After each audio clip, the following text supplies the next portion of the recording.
बिस्मिल्लाहिर्रहमानिर्रहीम। अस्सलाम वालेकुम। माँ के अनमोल खाने में खुश आमदीद। बारिश का सुहाना मौसम हो और घर पर कड़ी पकोड़ा ना बने, ये तो हो नहीं सकता। और कड़ी पकोड़ा भी ऐसा जो खाए और तारीफ़ किए बिना रह ना सके।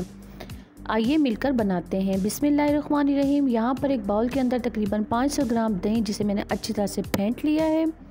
फेंटने के बाद यहाँ पर इसमें तकरीबन मैं 4 से 5 टेबल स्पून बेसन का इस्तेमाल करूँगी।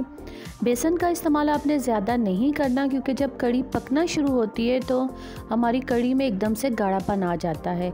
हम समझते हैं कि हमारी कड़ी पक कर रेडी हो चुकी है, लेकिन नहीं, वो कड़ी कच्ची रह जाती है। बेसन के इस्तेमाल के बाद यहाँ इसको अच्छी तरह से मैं मिक्स करूँगी, ताकि इसमें कोई लम्स ना रह जाए, कोई गुठली ना बनी रह जाए बेसन की दही के अंदर। यहाँ पर अब एक बर्तन के अंदर मैं 1 कप ऑयल का इस्तेमाल करूँगी, साथ ही 2-3 गरम मसालों का इस्तेमाल होगा। यहाँ पर दालचीनी का 1 टुकड़ा, मोटी इलायची 2 अदद और साबुत ज़ीरा यहाँ पर 1 टेबल स्पून इस्तेमाल करूँगी मैं, जिससे बहुत ज़बरदस्त जायका आता है कड़ी के अंदर। 1 अदद दरमियाने साइज़ की प्याज है, जिसे स्लाइस की सूरत में कटिंग किया हुआ है, वो भी शामिल कर रही हूँ मैं यहाँ पर। शामिल करने के बाद इनको मैं गोल्डन ब्राउन होने तक पकाऊंगी। यहाँ देखिए माशाल्लाह से मेरे प्याज भी गोल्डन ब्राउन हो चुके हैं। थोड़ा सा पानी शामिल किया है मैंने। पानी शामिल करने के बाद 2 टेबल स्पून यहाँ पर मैं अदरक लहसुन पेस्ट का इस्तेमाल करूँगी। बाहर हमारे मुर्गे भी अजाने देना शुरू हो चुके हैं। 20 सेकंड तक इसको अच्छी तरह से मैं फ्राई करूँगी। दही और बेसन का जो मिक्सचर मैंने बना के रखा था वो यहाँ शामिल कर रही हूँ मैं, और तकरीबन 2 गिलास ही पानी का इस्तेमाल करूँगी मैं। यहाँ पर इमली का पानी भी मैंने निकाल के रख लिया था, उसको छान के रख लिया है, वो भी शामिल कर दिया, जिससे बहुत ज़बरदस्त जायका आने वाला है। हल्दी पाउडर 1/2 टेबल स्पून, सुर्ख मिर्च पाउडर 1 टेबल स्पून, धनिया पाउडर 1 टेबल स्पून, ज़ीरा पाउडर 1 टेबल स्पून, दड़ा मिर्च 1 टेबल स्पून, नमक 1 टेबल स्पून। अब अपने टेस्ट के हिसाब से शामिल कीजिएगा। इन तमाम मसालों को शामिल करने के बाद अच्छी तरह से मैंने मिक्स करना है।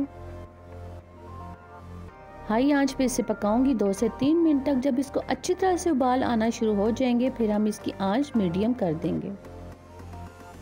देखिए माशाल्लाह से इसको उबाल आना शुरू हो चुके हैं। अब इसकी आंच को मैं तकरीबन दरमियाना कर दूंगी, क्योंकि तेज़ आंच पर पकाऊंगी तो बहुत एकदम से इसमें गाढ़ापन आना शुरू हो जाएगा और कड़ी हमारी कच्ची रह जाएगी। कड़ी पकाने के बहुत सारे तरीके हैं, नित नए अंदाज से इंशाल्लाह ज़िंदगी रही तो आपसे सारे तरीके शेयर करूँगी। मेरे चैनल पर जो नए हैं सब्सक्राइब ज़रूर किया करें, लाइक किया करें, कमेंट्स में ज़रूर बताया करें। रेसिपी अच्छी लगे तो शेयर ज़रूर किया करें। बेल आइकन के बटन को क्लिक करना तो बिल्कुल ही मत भूला करें आप।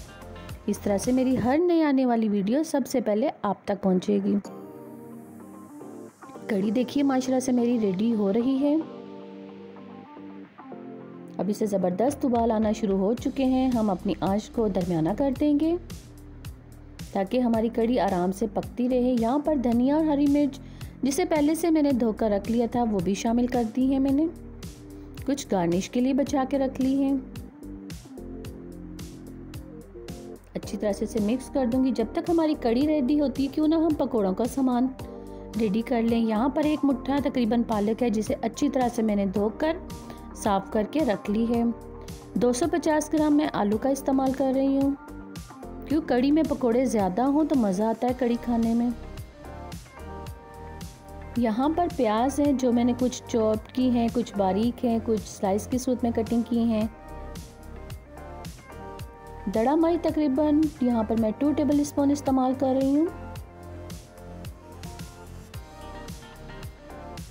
ज़ीरा पाउडर 1 टेबल स्पून, नमक 1 टेबल स्पून और सूखा धनिया 2 टेबल स्पून इस्तेमाल करूँगी, और अपने हाथों की मदद से इनको मसल के इसमें शामिल करूँगी। और बेसन का इस्तेमाल यहाँ पर तकरीबन मैं 2.5 कप करूँगी। पानी मुझे शामिल नहीं करना पड़ेगा, बग़ैर पानी के इसको मैं मिक्स करूँगी बेसन को। अगर आपको पानी की ज़रूरत पड़ी तो आप पानी इस्तेमाल कर सकते हैं। साथ साथ हम अपने कड़ी को भी देखते जाएं।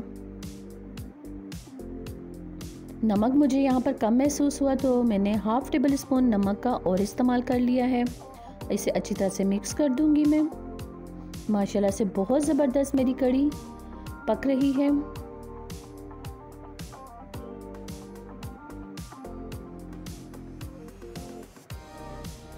बहुत ही आसान तरीका है इसका बनाने का ये।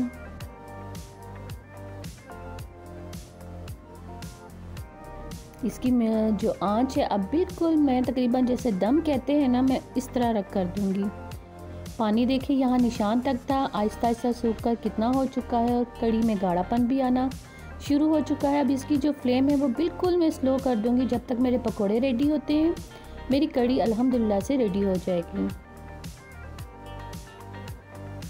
2.5 कप यहाँ पर मैं बेसन का इस्तेमाल करूँगी और हाथों की मदद से इसको अच्छी तरह से मिक्स कर लूँगी, गूंद लूँगी इसको। एक पैन के अंदर मैंने गरम ऑयल रख दिया है पहले से ही। जब तक वो गरम होता है हम इसका मिक्सचर रेडी कर लेते हैं। यहाँ ऑयल तकरीबन मेरा गरम हो रहा है। हाथों की मदद से पकोड़े डालना शुरू कर दिए हैं मैंने। आप चाहें तो चम्मच का इस्तेमाल भी कर सकते हैं, लेकिन जो मज़ा हाथों का है वो चम्मच से नहीं आता, खुसूसन पकोड़ों के लिए। कढ़ी में पकोड़े सिंपल भी आप बना सकते हैं, बेसन के पकोड़े सिर्फ आप बना सकते हैं, लेकिन मेरे बच्चे चूँकि आलू वाले पकोड़े ज़्यादा खुश होकर खाते हैं, इसलिए मैं जब भी कढ़ी बनाती हूँ तो उसमें आलू वाले पकोड़ों का इस्तेमाल करती हूँ।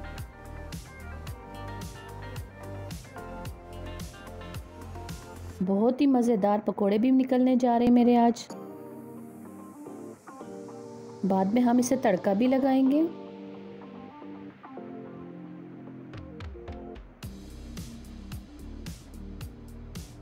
कढ़ाई के अंदर जितने आराम से पकोड़े आ सकते हैं उतने बनाइए आप। आहिस्ता आहिस्ता इन्हें छन्नी की मदद से आप हिलाइए, इनकी साइड तब्दील कीजिए।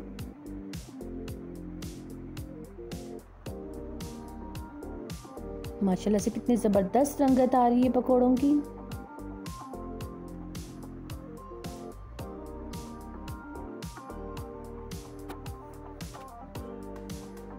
यहाँ मेरे पकोड़े रेडी हो चुके हैं तकरीबन। अब इन्हें छन्नी की मदद से मैं निकाल लूँगी।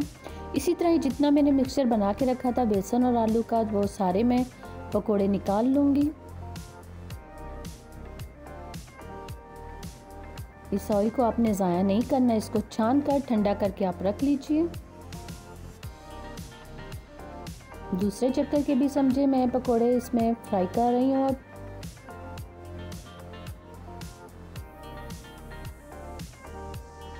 बच्चों का बस चलता है तो बच्चे तो कहते हैं कि कढ़ी में इतने पकोड़े ना डालें, ज़्यादा बच्चे साथ साथ गरम गरम खाते रहते हैं।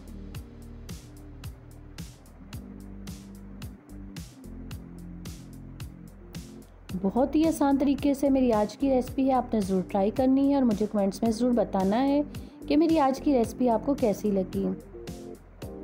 कुकिंग की फील्ड हो, कोई भी फील्ड हो, हर नए आने वाले को सब्सक्राइब किया करें, इससे उसको हौसला मिलता है, वो खुश होकर और मज़ीद काम करता है। और हम माएँ तो सिर्फ अपने बच्चों को खुश करना चाहती हैं कि उनके बच्चे खुश हों। पकोड़े माशाल्लाह से मेरे रेडी हो गए हैं, इन्हें भी छन्नी की मदद से मैं निकाल लूँगी।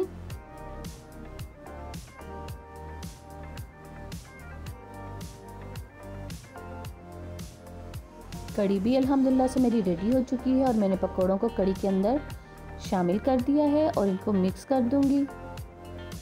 मिक्स करने के बाद अब यहाँ बारी आ जाती है इसको तड़का लगाने की, इसमें मज़ीद निखार पैदा करने की।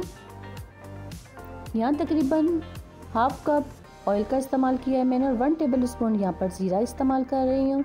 जैसे ही ज़ीरा कड़कड़ाने लगेगा तो मैं इसे कढ़ी के अंदर शामिल कर दूंगी। आप साबित जो गोल मिर्च होती है लाल वाली, उसका तड़का भी लगा सकते हैं, सब्ज़ मिर्च का तड़का भी आप लगा सकते हैं, प्याज टमाटर का भी तड़का लगा सकते हैं, लहसुन का तड़का भी लगा सकते हैं। तड़के वाला ऑयल ज़ीरे वाला मैंने इसमें शामिल कर दिया है कढ़ी के अंदर। माशाल्लाह से देखिए मेरी अल्लाह की शान, कितनी ज़बरदस्त मेरी कढ़ी बनकर रेडी हो चुकी हो, आपको देखने में नज़र भी आ रही होगी। इन्हें नान के साथ सर्व कीजिए या चपाती के साथ सर्व कीजिए और साथ हरी चटनी ज़रूर बनाएं। गार्निश के लिए यहाँ पर मैं हरी मिर्च का इस्तेमाल कर रही हूँ।